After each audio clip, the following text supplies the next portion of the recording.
Your Steve Jones Show podcast is loading now. The Steve Jones Show podcast is sponsored by Purdy Insurance. Visit Purdy Insurance on Market Street in Sunbury or visit online at purdyinsurance.com.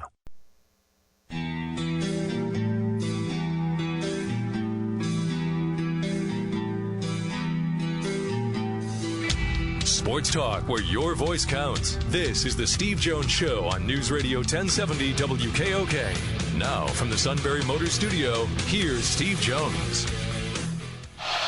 Back goes Olinsky. They run a stunt. Pressure. Delivers downfield. Intercepted at the 20. Jair Brown 30. 35, 40. Jair Brown midfield. And flag goes down, as does Brown at the 46. And another flag comes in. Clifford, play action fake, delivers, Strange to the 10 to the 5, leaps into the end zone, touchdown, Penn State. Gordon sets up left wing, low snap, loose on the turf, they scramble, Penn State's around it, Nittany Lions say they have it, and indeed they do. Penn State recovers at the Northwestern 45-yard line.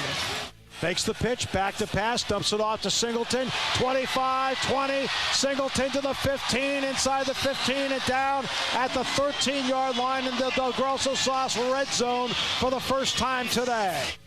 First and goal at the 2. Singleton to the right, lowers the shoulder, drives toward the goal line, touchdown, Penn State, Nicholas Singleton, his 5th rushing touchdown of the year, and the Nittany Lions with 5:02 to go in the half, lead at 13-0. Well, if he hadn't stumbled, he goes along with it. They ruled him down at the 30 on the stumble. Play action, Olinsky, pressure, hit, fumbles the football. They're around it, the Nittany Lions at the 35. Penn State recovers, Curtis Jacobs. The Penn State defense does it again. The second time today, they've reciprocated a takeaway with one of their own. Play action fake, Clifford. Steps up in the pocket, loads it up, long and deep, Parker Washington, got it to 40, 35, and down to the 30-yard line of Northwestern, and a first down. Good snap, put down. Kick by Pinniger's up, the kick by Pinniger is good, and Penn State leads it 17-7. 14:29 to play. Last kneel down, that's it. Penn State's 5-0 going to the bye week. It may not have been a work of art, but it's a 17-7 win for the Nittany Lions today.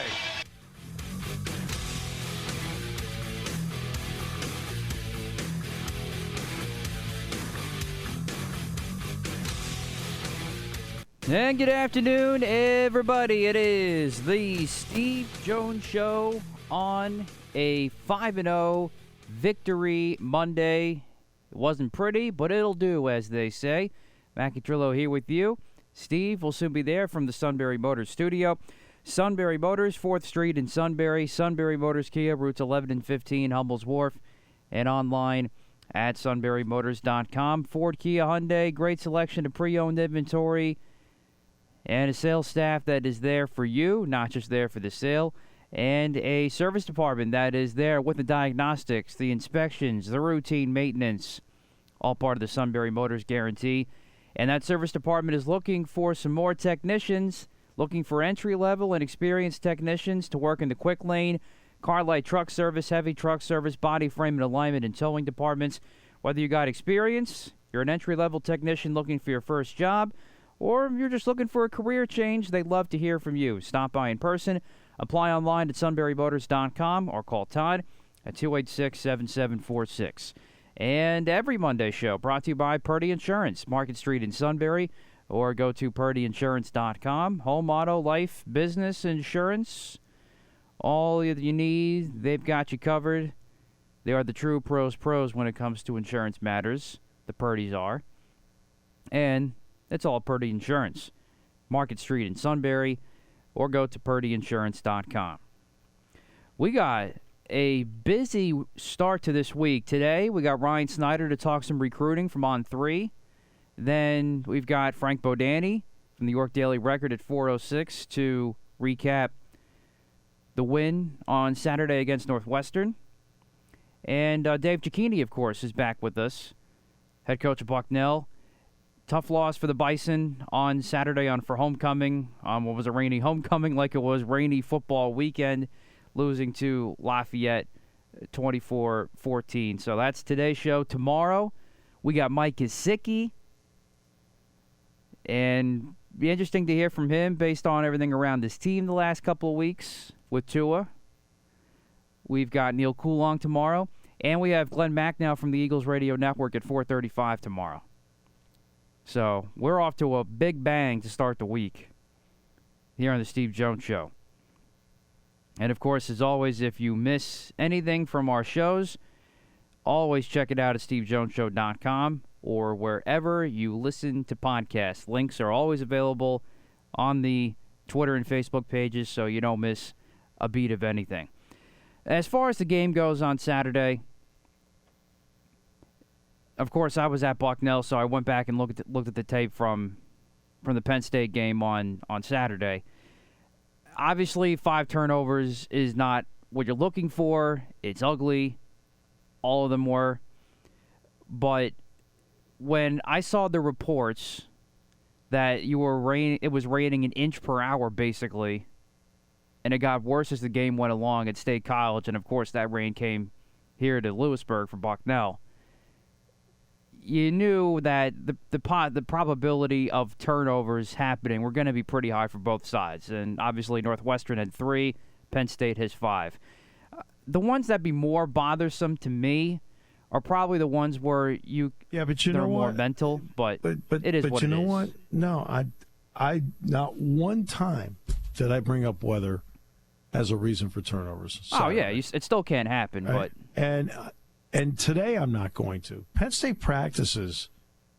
Now, look, if it's really raining out, they go inside. I mean, you do have to have a productive practice. I mean, let's be honest. You do have to have that.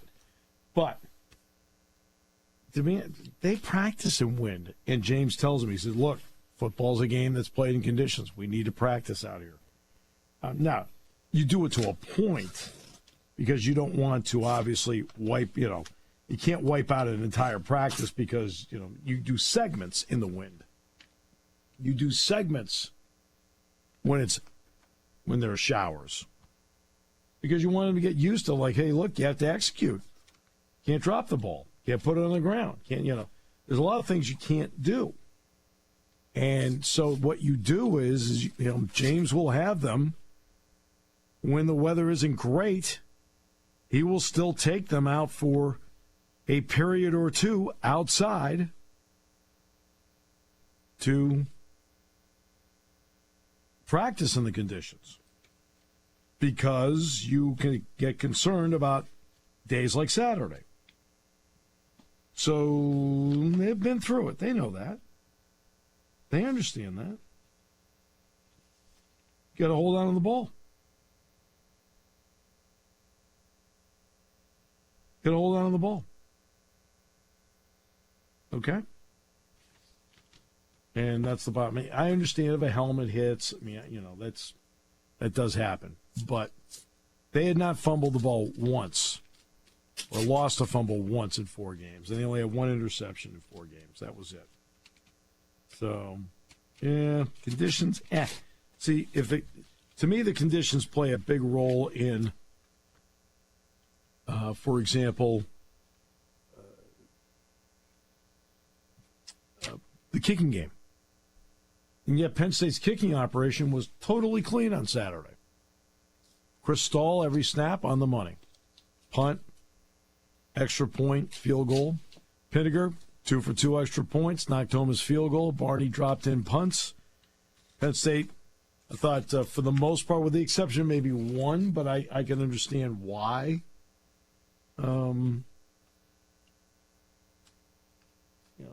Jack and I thought Parker Washington could have run up and caught one of them. For the simple reason of, it would have saved 15, 20 yards. But discretion the better part of valor. I got it.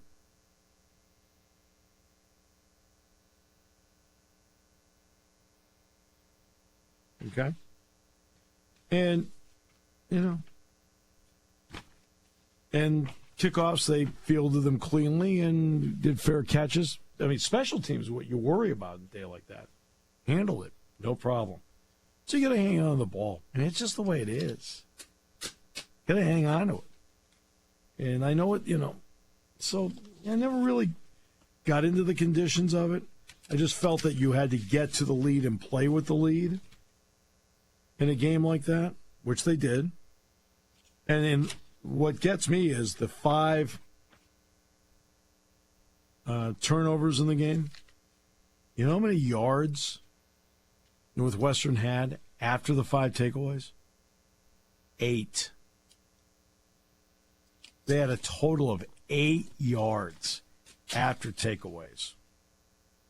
Wow. That's something else. That's great quick change defense right there. That's outstanding. So, yeah.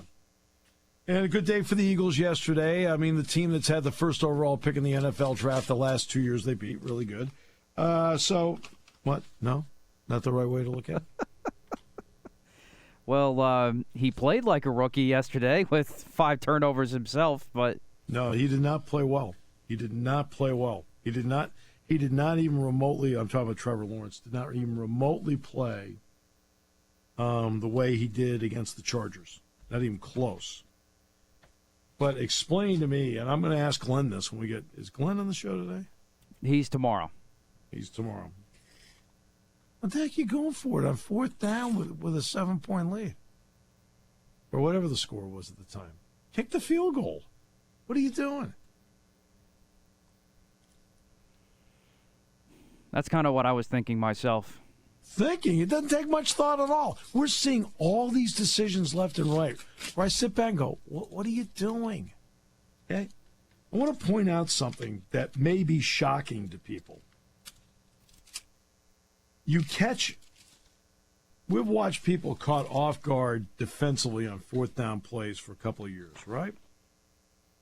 Guess what everybody starts to do? Defensive coordinators aren't dumb. They are now starting to chart all of your 4th down plays, and they're practicing against it. Kind of takes away because part of this is a little bit by surprise. Like, at first, when this first started happening, are they going to go for it? Everybody scrambles, and now you're noticing the 4th down conversion rate. What's it doing of late? What's happening down? Yeah. Why? Oh, I don't know. Those darn defensive coordinators are now practicing against it. You can't do that. You're not allowed.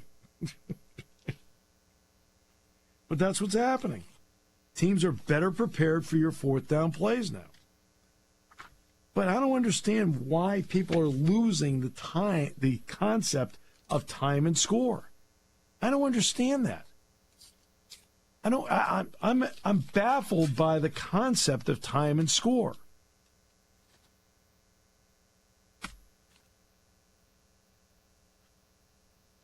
And because I don't mind guys going for it on 4th down, fine by me. I think it's fun, it's exciting. Strategically, I think it a lot of times it works. Not a lot of times, but I mean it's working less. But so I mean, you listen to the broadcast. I don't sit there and go, well, I don't know about this. No. Far from it. But I'm not watching other games. And I saw some bizarro stuff over the weekend. Bizarre. We'll talk about that in a moment on News Radio 1070 WKOK. Yeah, Devin Ford is no longer on the team. He's decided that he wanted to focus on academics, and we wish him the best. I think you guys know I praised Devin Ford for 4 years. I got a ton of respect for him, and I wish him nothing but the best. Okay, that was James after the game on Saturday on Devin Ford. So now let's get into what I actually wanted to talk to, because I tried to set it up that way, Matt. I didn't really, I mean, it's adorable you played that, but it had nothing to do with what I wanted to talk about. Do you listen to the show?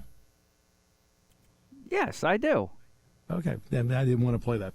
All right, so maybe later, but not now. I mean, it's like, I wanted to talk about decisions I saw over the weekend. The John Harbaugh one's obvious. Okay? I am totally baffled. You don't get there in the postgame and say, because I trusted my defense, I made that move. No, if you trusted your defense, you'd have kicked the field goal and taken the lead. Now I trust my defense to protect it. Weird. You need points. Okay? Just, I don't get it. And then I'm watching Washington and UCLA. What was the other one? Oh, yeah, and your guy, Sirianni. We're going for it on fourth down when I can kick a field goal late to make it a two-score game? What are we doing here? Are you talking about when it was 23-14? Does anybody know how to count? It was 29-21 or whatever it was. Oh, so late in the game, yeah. What are you doing? Yeah. Okay, time, score. How many possessions does the opponent have left? Nick? Oh, I don't know. Not enough to win the game if I kick the field goal. Come on. You're going to back that up? Really? No, I wanted to as well, but now, granted... it makes no sense. I'm sorry. There's no common sense with it. Zero. Unless Elliott's hurt.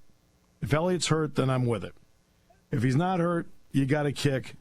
You got to do. You're trying to make it a 10-point game, like 2 possessions, done. I think it was part of it plus the weather. Oh, knock it off!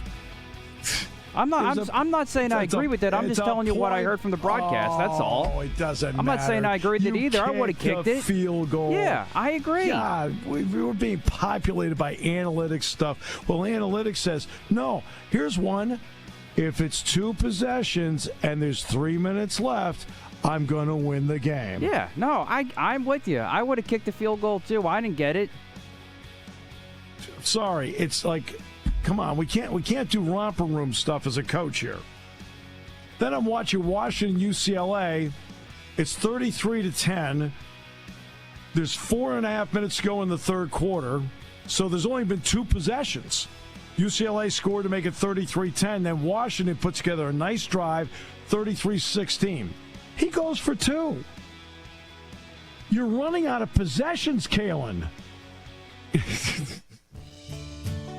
The weather is getting cooler and the leaves are changing in Central PA. Hi, this is Susan from Purdy Insurance.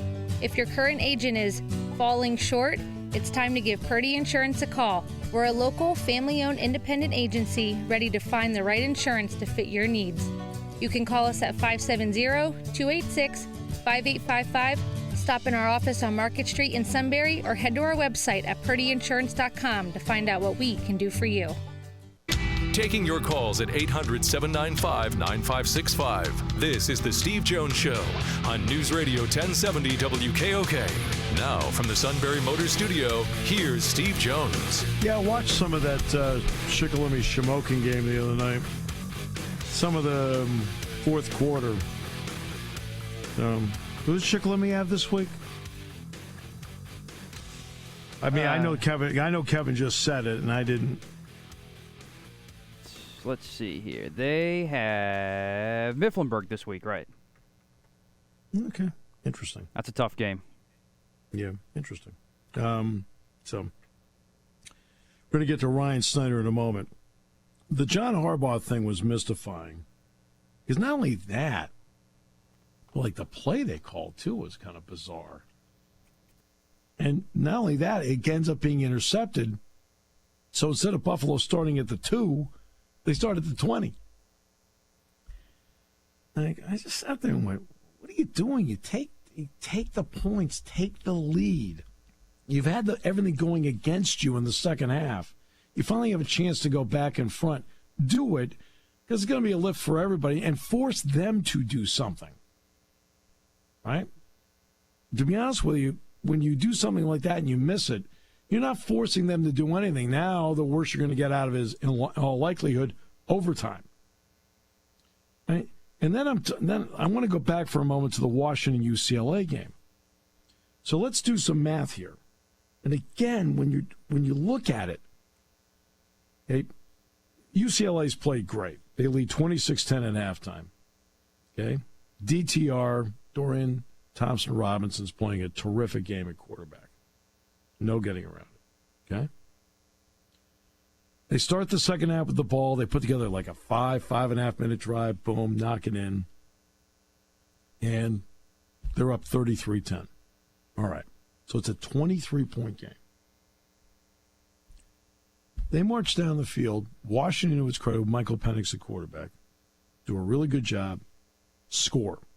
But it takes them about 4.5, 5 minutes plus. Now there's like 4.5 minutes left in the third quarter. So now you've got more than 2/3 of the third quarter gone.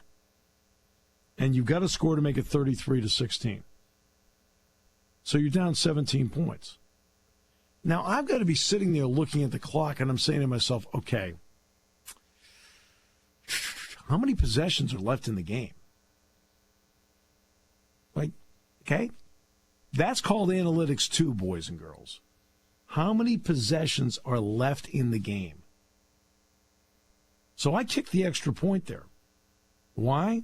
Because it's a 95 to 97% make as opposed to a 51-49, 52-48 make on a 2, which has a higher point value but a lower probability of doing it. They missed the 2-point conversion. That means that you have now taken 4.5 to 5 minutes of the game, and you started your possession down 3 possessions, correct? You missed the 2-point conversion, and guess what? I literally gained no ground on possessions. I'm still down 3 possessions. See my point, Matt? I am still down 3 possessions in the game. Yep, that's on, yeah. I literally gained no ground. None. Right? Now, if I cut it to 16, for example, maybe I'd think about going for 2 points at that point, okay? And I've already got it to 2 possessions. You know, you need 2 scores out of the... Notice I don't say it's a 2-score game. No, it's a 2-possession game, because if you need a touchdown and a 2-point conversion, you need 2 scores on the possession to do it. Okay? But I'm sitting there like going, what are we doing here? You want to cut down the number of possessions you need, because if I can now cut down the number of possessions, which now gives me a better shot at getting an extra possession. That extra possession might be in overtime, but it gives me a better shot at getting it. By going for 2 and missing it, guess what I've done? I'm still down 3 possessions. I'm no better off than I was before in terms of the number of possessions needed to win the game or give me a chance to win. That's a lot. See, it's stuff like that where I sit back and go, no. Not the right spot. You got to be able to say time and score. All right, what does time and score tell me what I need to do decision making? I've just watched over 10 minutes of the clock evaporate, and each team had a possession. Yikes. How many do I have left in the game based on how this game's playing out? What's my worst case scenario? I might only have a couple left. I better kick the extra point here that gets me down so I need and have a shot with those 2 possessions to do it. Instead, he went for 2, didn't make it, and now he's still 3 possessions behind. You've got to use some quick common sense as to what time and score and number of possessions mean, and he didn't do that. He's a good coach. But that does enter into it, and it's not just what the card says. Right? Stop say, well, the card says. I don't care what the card says. I'm looking up. I got 4.5 minutes to go in the third quarter. Each team's only had the ball once. Okay? How many possessions do I have left in the game? If I kick an extra point, now I've at least got it down to 2 possessions. And didn't do it. That's what I'm talking about. To me, that's analytics too. The ability to look at time and score as to what your decision needs to be based on number of possessions remaining. That's also analytics. So, and your guy Sirianni, you're defending him to the hilt. I got it. I know. It's like, he's the greatest things in sliced bread. I got it. The whole thing. You kick now. Elliott may be hurt. Okay. Well, he definitely was not 100%. Right. He got belted on that one field goal. He got belted. So if that's the case, I'm all for going for it on fourth down. I get it. But if he's able to do it, I mean, the guy's missed one field goal all year. Come on. Yeah, that's exactly where I was. That's why I was kind of 50-50 about it, because we didn't know exactly what his health condition was. Right. Now, and just explain that after the game. It's okay. But that's not how they explained it.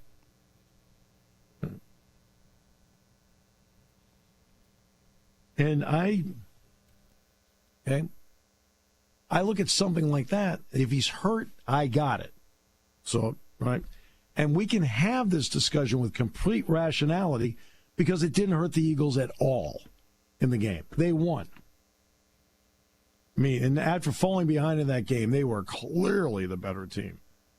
Right? And Hurts is playing at a great level. Miles had a great day. Fabulous. Right? So you can have this discussion and have some rationality to it because it didn't hurt them in the least. It didn't hurt them at all. It wasn't like it was a decision that cost them the game or anything like that. But it's a decision that if Elliott's good enough to go, the common sense of time and score, number of possessions, I can give myself a 2-possession advantage based on the time remaining. I need to take that. See the logic of that? Oh, yeah, and again, absolutely. And again, it's no big deal because they won the game. They're clearly the better team. So you can have this discussion, and it's no big deal because guess what? It had zero factor in the game at all. The time you got to worry about it is if it does become a factor because you make a decision like that. And believe me, you listen to the broadcast, how often you hear me complain about going for it on fourth down or question it? No, I get how today's game's played. But I'm looking at a couple common sense things where it doesn't quite add up to me, or the ability to go for a 2 doesn't add up to me because I'm looking at, because remember, in basketball, Dick and I are always talking, 4 minutes left. How many possessions are left in this game? And how do you need to play it? And that's what I'm thinking now with football. How many possessions are left? How do I need to play it? That's why I question the Washington coach not kicking the extra point the other night, because now I need to cut down the number of possessions remaining to give myself a shot. Okay. Take a break. No, I don't take a break. We're going to bring in Ryan Snyder, On3.com, Blue White Illustrated. We're going to talk recruiting here with one of the best in the business. Ryan, great to have you back. You mentioned Dave Sims. He's like the most underrated play-by-play guy. He's I think. So good, and so good. such a good guy. I mean, I've known Dave for 30 years. I mean, maybe 35. Yeah, I was just watching him on MLB Network a little bit ago. They were doing his play-by-play call, the home run they had to get the playoff the other night, and I think he's so underrated. He is really underrated, you know. So it wasn't obviously the best of days, but what kind of turnout did they have on the recruiting side over the weekend? Well, considering it was a monsoon, I don't know, it wasn't too bad. Yeah. It was about 20 or so, we'll say, true Division I prospects. You know, guys that probably not all of them are going to end up at a school like Penn State, but you know, guys that will play at anywhere between a Temple to a Rutgers to a Maryland. You know, so that's not too bad of a showing. Out of the guys that are true Penn State level, I would say there is about, not including the committed players, you'd say about 7, 8, 9, something like that. And the original list was expected to be around a dozen. You know, couple top guys decided not to drive in that rain, and it's hard to say I could blame them. Especially they're coming from like South Jersey and Maryland, D.C. You know, where it was just a downpour the whole way to get there. So, you know, considering the weather and all that, it wasn't too bad. You know, Penn State had Jameel Lyons and Joey Schlaffer and Javen Williams all back. Of course, they're committed guys. A few notables, too. Nair Daniels is a really good-looking 2024 offensive lineman, 6'7", 250 or 350, excuse me. Just, you know, they're trying to clearly get bigger on the offensive front, and you know, having Nair was big. There's another offensive lineman, Juan Minaya, too, another really good-looking player. I think he's like 6'5"-ish, 320, a little bit smaller, but, you know, two true offensive tackle prospects, and that's clearly going to be a focus. You know, they'd love to get another one for 2023, and that'll clearly be a focus for 2024 as well. So some top guys, and, you know, they'll all focus now to Minnesota. Really, that's going to be the big one. Right. Yeah. Obviously, once they get to that game. What about a 2023 running back? Because we all know what the situation. They love the one that has verbal to them, but we all know that he's been banged up. So, is there an idea of getting another one there? They're certainly looking. I'll be curious to see how it kind of plays out. Right now, I would say Chris Johnson is a player to keep an eye on. Out of I think it's Dillard in Florida. I think he's going to have interest in coming up for a visit, but I would probably have to lean towards Miami at the moment as far as the school who should be considered the favorite. We have him at 5'11", 178. He's a 4-star prospect, right around the top 300 or so. There's real interest with Snyder, and of course they got to get him on campus though. I mean, that's how it is. Right. Really, with all these Florida guys, man, you got to get them up, and for the most part, it's hard for them to visit if it's not an official visit either. So, if they can set that for maybe Minnesota or Ohio State, you'll never rule anything out. But really, I mean, Chris is the only one who's really we know Penn State has interest in, and then obviously we know he has interest as well. But what do we got? 3 more months here until anyone can sign. So we'll see if anything shakes out. But obviously with Devin Ford no longer in part of the program, and then you have Nick Singleton, and you have the young guys emerging. I mean, not saying Kevon's going to leave, but you never know within the transfer portal era. It certainly makes sense to try and add another running back if you can. All right, so that when you look at where they are with 23 right now, how many more openings do they potentially have before, was it December 15th, I think is going to be the early signing day? So I think 3 is they can safely do, right? You can get to 23 and it doesn't cause too many headaches. But in the world of recruiting, what's a signing day without a headache or two, right? So, sure. I'm hesitant to push 23 too much because, as we see every year, once you get those coaching changes, you get a few top players starting to think things over again, and Penn State gets an opportunity to add a 24th and say it's at maybe not a key position, but the player's too good to pass up. Right. You got to add them. I mean, we see Penn State do this pretty regularly throughout the year. So I think 23 is the safe number. I think 24 is possible. I think 25 would be starting to stretch it a bit. But, of course, in the transfer portal era, you never know who's all going to leave. And if they had a large number of guys leaving, at the end of November, early December, that kind of changes everything. But then, of course, you got to get guys in on the portal too. So it's hard to do the math, as you know, Steve. But I think 23, 24 is the most realistic number at the moment. Okay, so when you look at James Franklin, on Friday, for example, we know he choppered out of here. He also went to games. Track him. How did he spend his Friday? How did he spend his Friday? He spent his Friday bouncing all over PA. A couple spots down in Malvern. There's a really good player committed, Peter Jones. He's committed to Notre Dame. You got to stop at Malvern. They're going to stay on Peter no matter what. So that was an important stop. I also saw Joey Schlafler in Exeter. So bouncing around a couple schools from that Lancaster down towards Philly area. I think there was maybe one other stop I'm not thinking off the top of my head. And then he also went up to Erie then to see Cooper Cousins, who's a really important 2024 player who's already, of course, committed to them. So James has been out on the road, I think, every Friday now. I believe he's done. He saw Johnny Shakir in New Jersey. He saw Quentin Martin out in Pittsburgh. He was when they were down in Alabama. They checked up on Dakari Nelson, who's of course is committed to them. There's one other one I think I'm missing off the top of my head, but they've been out on the road every week, and of course with the bye week coming up, this is when the entire staff will hit the road. So I'm still working to put together that list. I'm hoping to have it up here in the next day or two, and we'll have everybody covered over at BWI. But I would expect Wednesday to Saturday for pretty much the entire staff to be out on the road. Some will come back Saturday, but actually, I shouldn't say the entire staff Wednesday to Saturday. The entire staff will be more Friday, maybe early Thursday. Right. But you'll have some here Wednesday and some here Saturday, for practices and things like that.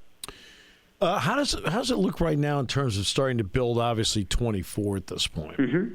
Yeah, so they don't have a lot of commitments, but, man, they have a ton of guys who I would say they sit top 3 with. And now, of course, it's really early. I don't want to say top three. And, I don't want to overthink it, I guess, with so long to go. But there's a lot of guys that have a ton of interest, a lot of top players too.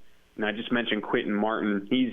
I've had people say that he's the best prospect to come out of Pennsylvania since Micah Parsons. So obviously that's a big name there. And, he's a guy that I totally expect Penn State to be in the mix with as well.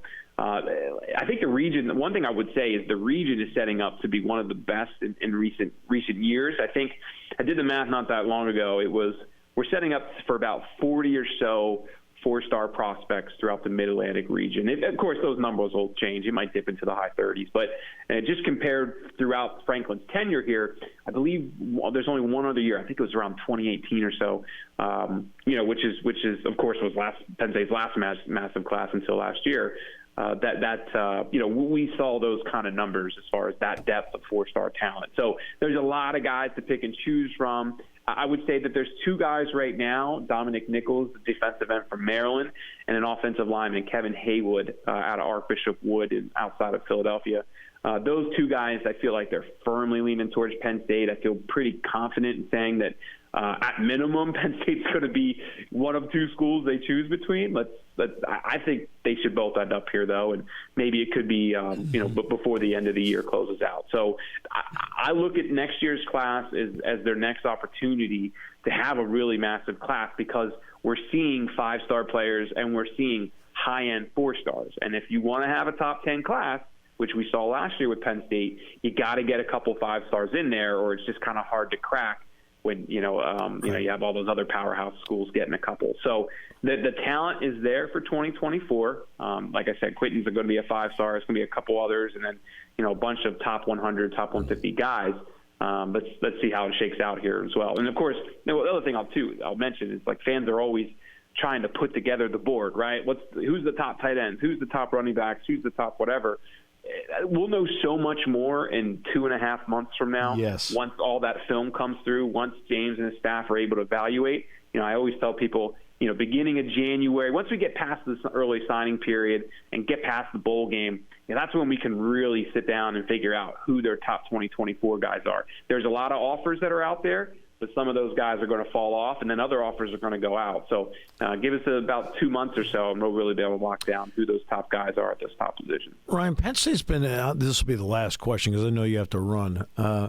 But Penn State's been investing more in the locker room, the weight room, things like that. And they've been very public about doing that and the money that's been put into it. Student athletes have a wide variety of reasons why they select some place, and sometimes it's good enough to be just even with somebody else. Is that making a difference for them in recruiting what they're investing in? I'm hearing guys talk about it more and more. Yeah, okay. We're hearing NIL more and more too, which is great for Penn State, because that was an issue. James was open about it just a handful of months ago, and things are really starting to head in a positive direction. And Dan Cabal and Andy Frank have made great inroads there. So I was just going to give those guys a shout out too, man. They've done a great job, and of course all the people starting collectives and whatnot. I mean, these guys deserve a lot of credit, because this was a situation where 8 months ago, I'm not saying people were pushing the panic button, but they were certainly making it clear that there were some concerns. So I think obviously facilities and all that stuff are incredibly important. Penn State obviously just did a great job with the last building. They're going to continue doing it too. I mean, James has made it clear they're never going to be done. And, if you look at the Texas A&M facility, the Texas Tech facility, I mean, anyone who's seen Georgia's knows there's a lot to catch up to in this world.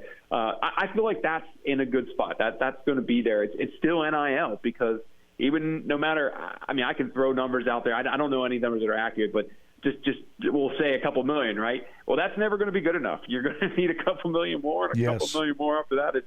It's just the world we're in now. So I think the most important thing is that all those things are in motion. The recruits are seeing that, and for the first time in a long time, it's not just about family atmosphere and academics, which obviously, yes, it's incredibly important. I don't want to overlook that stuff. It's all part of it. That was always the message, though, right? It was always just like, they recruit me harder than everyone else. They have a family. They have great academics. And you need to sell those three things. But guess what? If you want to get those 5-star guys, you got to sell a whole lot more than that, too. And that's kind of what we're seeing more and more now. This class now, 2023, 2024, and probably a little bit into 2025 are going to be massively important for NIL. You know, I'm kind of a person that thinks that hopefully by 2025, 2026, we get this more of an even playing field, or things get sorted out where it's not just the wild, wild west. But I still think we have another class or two where that's just going to be the reality, and you got to do everything you can to keep up with everyone else. Great perspective as always. Ryan, thank you so much. Appreciate you so much, and thanks so much for the time. Of course, Whiteout Week. We'll catch up with me then. We got a lot to discuss here in a couple Yes, we do. Right. Thank you so much. Take care, Steve. When car repairs get difficult. Well, I just don't know. Me neither. We get good. Sunbury Motors. More than quality new and used cars, Sunbury Motors specializes in complicated auto repair diagnosis.